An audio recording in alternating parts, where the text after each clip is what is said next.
Carlos, congratulations for your bronze medal. Salamat po.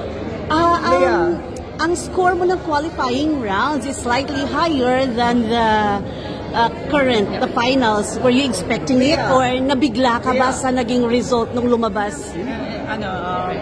Okay lang po. Ganun po talaga sa competition. Especially sa finals, mas likely po talaga yung mga judges. And okay. Happy naman po sa performance ko.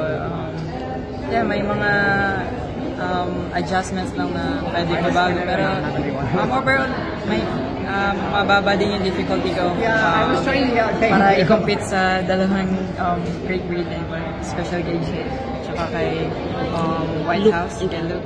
Mataas yung difficulty nila. So, it's a blessing also. And na makita yung sarili ko na may kaya pa akong improve. And just really happy and grateful po kay Lord na super safe ako.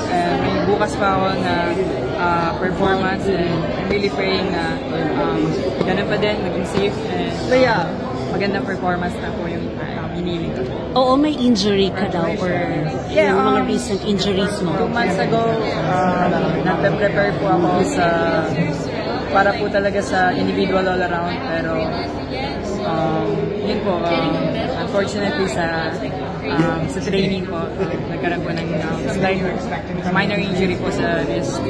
So, nag-focus po ako sa floor and vault this time. And I think I did well kasi nakapasok din po ako sa both floor and vault sa finals. So, doon pa lang super grateful and happy na ako. Just need to do kung ano yung ginawa ko ng finals and nung ginawa namin sa training camp for the finals. So, yeah. Si Eliza was here yesterday. I got to interview her and sabi niya, andito talaga siya para supportahan ka. Nagkita na ba kayo? Yes po. Same hotel naman. Congratulations and good luck for tomorrow. Maraming salamat po. Thank you.